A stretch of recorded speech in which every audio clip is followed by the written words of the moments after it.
En este capítulo analizaremos los requisitos fundamentales que deben cumplir los cables eléctricos, centrándonos en su nomenclatura y codificación de colores normalizada en Europa.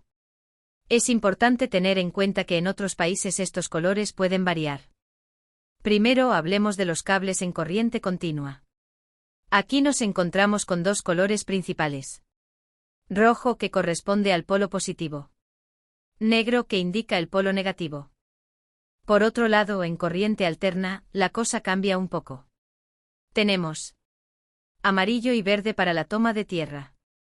Azul para el neutro. Y para la fase, que es la parte activa del circuito, podemos encontrar tres colores distintos: negro, marrón y gris. A continuación explicaremos en detalle la función de cada uno de estos cables y su importancia en las instalaciones eléctricas. ¿Por qué tenemos tres colores distintos para la fase? Esto se debe a que la corriente alterna se genera mediante un generador que tiene tres devanados, cada uno desplazado 120 grados respecto a los otros. Esto da lugar a lo que conocemos como corriente alterna trifásica, donde tenemos tres fases.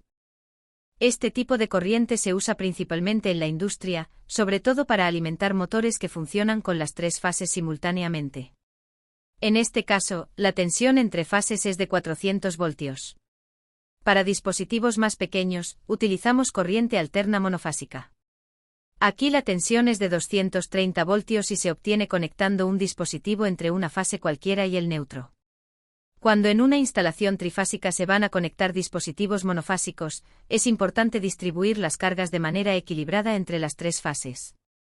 Esto evita sobrecargas y mejora la eficiencia del sistema eléctrico. Ahora vamos a hablar sobre cómo debe ser la sección de los cables eléctricos. Lo primero que debemos tener en cuenta es que la elección de la sección depende de la intensidad de corriente que el cable puede soportar sin que su aislamiento se deteriore o se queme.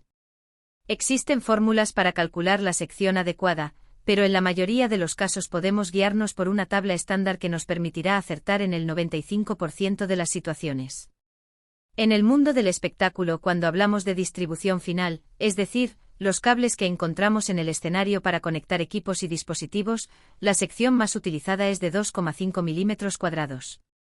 Con esta sección, el cable puede soportar una corriente de 16 amperios, lo que con una tensión de 230 voltios, equivale a una potencia de 3.680 vatios. Para acometidas de distribución principal, donde se requiere transportar mayores cargas de energía, se utilizan secciones más grandes, como 6, 10, 16 y hasta 25 milímetros cuadrados, y en la mayoría de los casos en un sistema trifásico. Ahora vamos a hablar de otro aspecto clave a la hora de elegir los cables: la caída de tensión. ¿Qué es esto? Básicamente, cuando la electricidad viaja por un cable, parte de la energía se pierde debido a la resistencia del propio conductor. Esto hace que el voltaje disminuya a medida que la corriente avanza.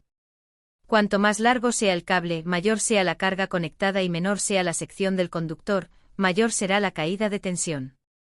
Este problema es especialmente común en líneas de distribución largas, donde, si no tomamos medidas, al final del recorrido podríamos tener un voltaje insuficiente para que los equipos funcionen correctamente. Entonces, ¿cómo podemos evitarlo? Hay varias formas. Primera solución: aumentar la sección del cable. Si usamos un cable con mayor sección, la resistencia disminuye, lo que permite que la corriente fluya con menos pérdidas. En otras palabras, si el cable es más grueso, la caída de tensión será menor. Segunda solución: limitar la carga de la línea. Aunque pongamos cables más gruesos, también debemos asegurarnos de que no estamos exigiendo demasiada corriente a la instalación. Para eso usaremos protecciones eléctricas, que veremos en el próximo capítulo, para limitar la intensidad y asegurarnos de que la caída de tensión se mantenga dentro de valores aceptables. Hoy en día existen páginas web que funcionan como calculadoras de caída de tensión. Simplemente introducimos los datos de la instalación, distancia, carga y sección del cable, y nos dicen si la caída de tensión está dentro del rango permitido o si necesitamos ajustar algo. Como última solución: aumentar la tensión. Esta opción no se suele aplicar en el mundo del espectáculo, pero es la estrategia que se usa en las redes de distribución eléctrica.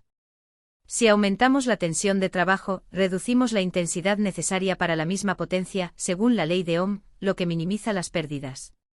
Por eso, la electricidad que se transporta entre ciudades viaja a altas tensiones y luego se reduce a 230 voltios o 400 voltios para el consumo final.